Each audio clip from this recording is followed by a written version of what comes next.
안녕하세요. 러시아 문학과 미술 이야기 리드 러시아입니다. 오늘은 봄을 그린 러시아 미술을 소개하려고 합니다. 많은 관심 가지고 함께 해주시고요. 구독, 좋아요 꼭 눌러주세요. 풍경화의 대가 이삭 레비탄이 1897년 그린 봄, 물의 범람입니다.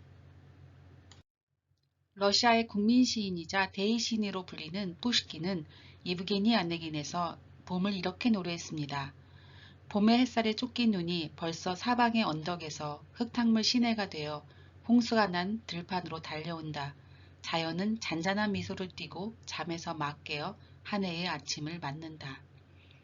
봄의 햇살에 쫓긴 눈이 흙탕물 시내가 되어 홍수가 난 들판으로 달려온다는 표현이 참 재미있는데요. 러시아의 봄은 눈 녹은 흙탕물 진창에서 시작됩니다. 이 그림은 레빗단이 그린 3월입니다. 3월인데도 눈이 많이 쌓여 있습니다. 러시아의 봄은 이렇게 눈 속에서 시작됩니다. 그리고 그 눈이 녹으며 봄을 알립니다. 눈 녹은 물이 길거리로 들판으로 흘러 진창이 되어 튀기고 해서 걷기 불편했던 기억이 있습니다. 그렇게 러시아의 봄은 눈 속에서 녹기 시작한 물의 흐름에서 시작되는 것 같습니다.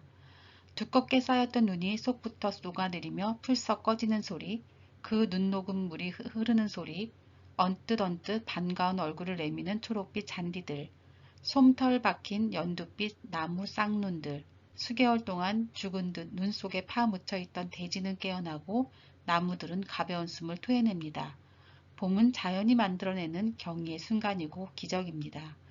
그런 기적의 순간은 해빙으로부터 옵니다. 조금씩 눈이 녹으면서 겨울에 대한 조용한 반란이 시작됩니다. 돌처럼 딱딱했던 눈도 속부터 물러져 결국 주저앉고 남은 얼음들을 따뜻한 봄볕이 어루만져서 원래 모습이었던 물로 되돌립니다. 그런 봄날 강변을 범람한 봄물을 그린 그림이 레비탄의 봄, 물의 범람입니다. 물은 움직이지 않은 듯 고요하고 그 위에 연두빛과 은빛으로 싹들이 살아난 나뭇가지들과 줄기들이 비추어집니다. 얇게 흩어지는 가벼운 구름들이 떠있는 높은 하늘도 멀리 강물과 맞닿아 있고 고즈넉이 배 한 척만이 한가로이 봄볕을 즐기며 편안한 물 위에 여유를 부리고 있습니다. 봄볕에 더 환히 빛나는 하얀 자작나무의 흰빛, 멀리 어렴풋이 보이는 창고와 앞쪽 전나무의 녹색, 가지들과 강변의 황금색, 하늘과 강물의 푸른빛이 어우러져 섬세한 봄의 서정을 들려줍니다. 수채화처럼 깨끗하고 밝은 빛깔로 그려져 봄 풍경의 투명함과 맑음을 선사하고 보는 이들에게 봄 속 자연의 부활이 가져다주는 따뜻한 낙천주의를 전해줍니다. 그림을 보면 어느새 마음이 조용한 기쁨과 평안으로 채워져 말없는 위로를 받게 됩니다. 이 그림을 그린 레비탄은 분위기 풍경화의 대가이자 러시아 이동전람파의 화가입니다. 라트비아에서 태어난 레비탄은 비록 집안은 몰락하였지만 교양있는 유대인 가문이었습니다. 아버지는 라트비아 출신으로 독학으로 프랑스어와 독일어를 배워 자유로이 구사할 정도였다고 합니다.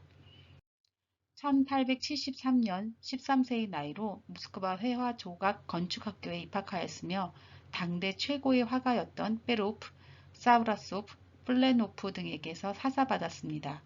유명한 화가 미하일 네스테로프는 레비탄은 모든 것이 쉽게 달성되었고 게다가 그는 참을성 있게 열심히 그림을 그렸다라고 해상했습니다. 레비탄은 경제적 이유로 모스크바 회화 조각 건축학교를 졸업하지 못하고 자퇴하였습니다. 1885년 외교관이던 키셀로프 공작에 영지가 있던 막시모프카라는 벽촌에 정착하였죠. 이때 체호프가 그 영지에 머물고 있었기에 그와 친분을 쌓게 됩니다. 그리고 평생 체호프와의 우정과 경쟁은 계속되게 됩니다. 1880년대 중반 경제사정은 호전되었지만 건강이 나빠져서 1886년 크림반도에서 휴양한 후에 시은점의 풍경화로 전시회를 열게 됩니다. 1887년 그는 오랜 소망이었던 볼가강 여행을 하고 소회를 체호프에게 편지로 써보내기도 했습니다.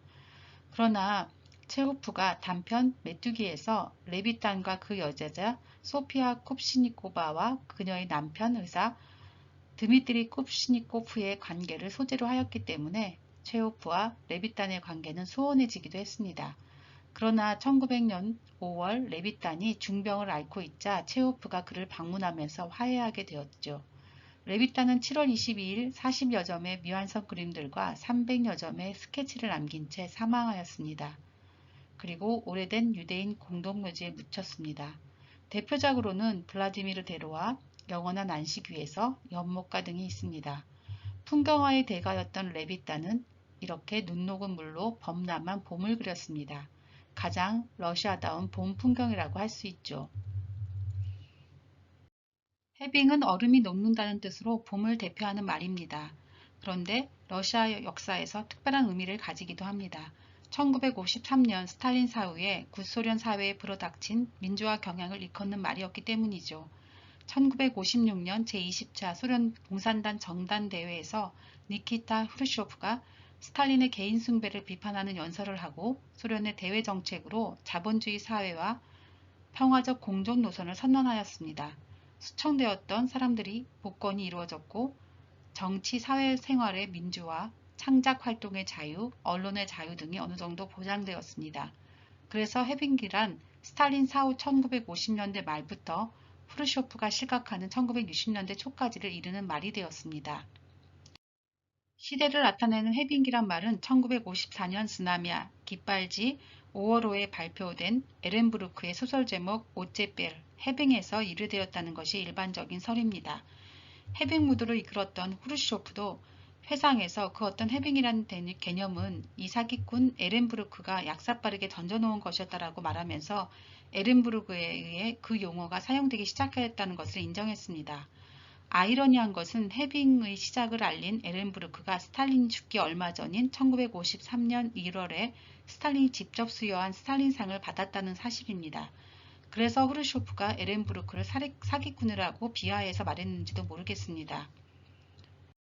이 시기 구소련 문학의 문학계에서는 노브이미르, 즉 신세계지를 중심으로 블라디미르 두진제프의 빵만으로는 살 수 없다, 솔제니친의 이반 데니소비치의 하루 등이 발표되었고 보리스 파스테르나크가 1958년 노벨문학상을 받으면서 창작 활동의 자유스러운 분위기는 더욱 고조되었습니다. 일리아 에렌부르크는 러시아 작가로 알려져 있지만 에렌부르크란 성에서 알 수 있듯이 비러시아계 작가입니다. 우크라이나의 소설가이자 시인 평론가였죠. 일리아라는 이름에서 유추할 수 있듯이 유대인이었습니다. 그는 1908년 파리로 망명하여 그곳에서 프랑스 근대시의 영향이 강한 시집을 몇 권 냈습니다. 1908년에서 1917년 그리고 1921년에서 1940년간 망명 생활을 하였고 1940년부터는 소련에서 거주하였습니다. 1921년에 신문사 특파원이 되어 파리, 벨기에 등지에서 생활을 하면서 최초의 장편소설 훌리오 후레니토의 기묘한 편력을 발표하게 됩니다. 그는 제2차 망명 생활 중에 초기 작품 중 대표작인 트러스트 디2는 유럽 문화의 멸망을 주제로 하여 자본주의 사회의 추악함을 풍자하였습니다. 그 밖에도 13개의 파이프, 니콜라이 꾸르보프의 생애와 파멸, 잔 레이의 연애 등 재기 넘치는 풍자적, 문화 비평적 소설을 많이 썼습니다. 1920년대 말부터 1930년대에 걸쳐서는 대공황의 시기에 각 자본주의의 르포르타주를 썼으며 소련 내 사회주의 건설을 묘사한 장편 제2의 날을 발표하였습니다. 1936년부터는 스페인 내란에 참가하였으며 대전 중에는 신문사의 종군 기자로 유럽 각지의 전선을 방문하여 반파시즘적인 에세이와 팜플렛 등을 쓰기도 했습니다. 대전 중에는 평화운동가로 활약하면서 유럽 각국, 아메리카, 인도, 일본 등지를 순방하였죠. 장편 파리 함락, 폭풍, 그리고 1942년과 48년 두 차례 스탈린상을 수상하였고 이 두 작품은 제9의 파도와 함께 3부작을 이룹니다. 1952년 레닌 평화상을 받았죠. 스탈린 사망 후에 중편소설 해빙을 발표하였는데 이 제목이 스탈린 사후 소련의 자유화 경향을 뜻하는 유행어가 된 것입니다. 만년에는 제7권으로 된 장대한 회상기 인간 세월 삶을 집필하였고 1969년, 67년 모스크바에서 사망하였습니다. 사진은 모스크바의 노보드미치 사원에 있는 에렌부르크의 묘입니다. 그러나 정작 에렌부르크의 소설 해빙 속에서 해빙이란 언급은 후반부에 나옵니다. 겨울이 드디어 몸부림치고 있었다.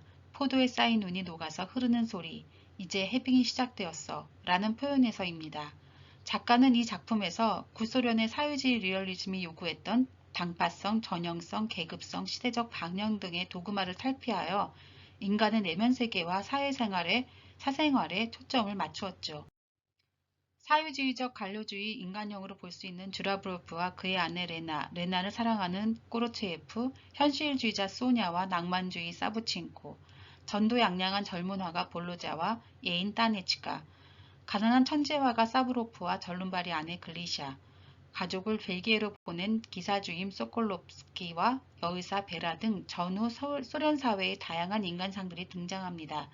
거기엔 한 사람의 특별한 주인공이 아닌 평범한 많은 이들의 관계가 묘사되고 그들의 내면적 고뇌, 갈등, 사랑이 담담히 그려집니다. 지나치게 교조주의적인 소냐는 소비에트의 인간은 자연을 지배할 뿐만 아니라 자기의 감정도 지배하지 않으면 안 된다라고 주장하지만 전혀 다른 성격의 사부첸코를 사랑하며 번민하게 됩니다. 사람들을 자신의 통제하에 두려고 하고 실적 쌓기에 급급했던 공장장 주라블료프는 뜻밖의 폭풍으로 공장이 피해를 입게 되자 모스크바로 소환되고 자천당합니다. 그런데도 그는 이 모든 일의 시작이 레나에게 있었다라고 생각합니다. 무슨 바보 같은 책을 인쇄하여 좋지 않은 영향을 끼쳤다며 감정에 대해 짓거리고 있었다고 말합니다. 크로치예프가 벽에 벽돌 한 장 뽑아보라, 집 전체가 허물어질 것이라고 한 말을 회상한 거죠.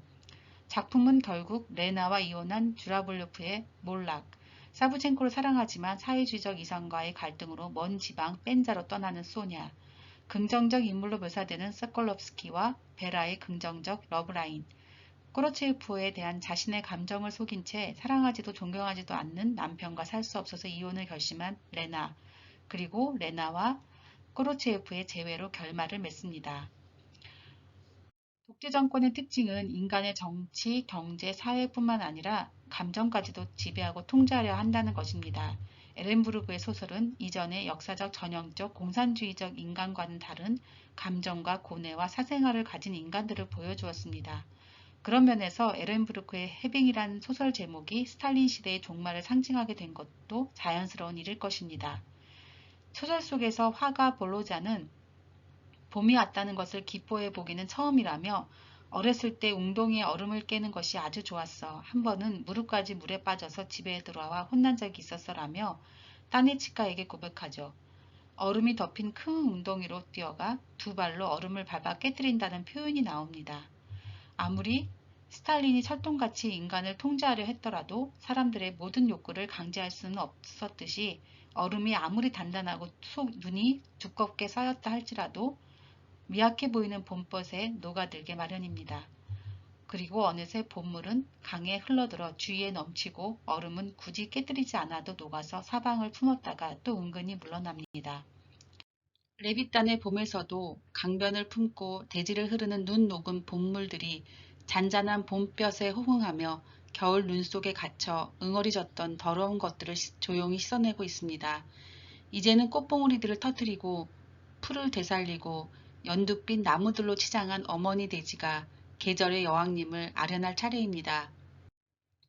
이상으로 레빗단의 봄, 물의 범람이었습니다. 오늘도 러시아 문학과 미술 이야기 리드 러시아와 함께 해주셔서 감사합니다. 구독, 좋아요 꼭 눌러주시고요. 다음 시간에 또 만나요.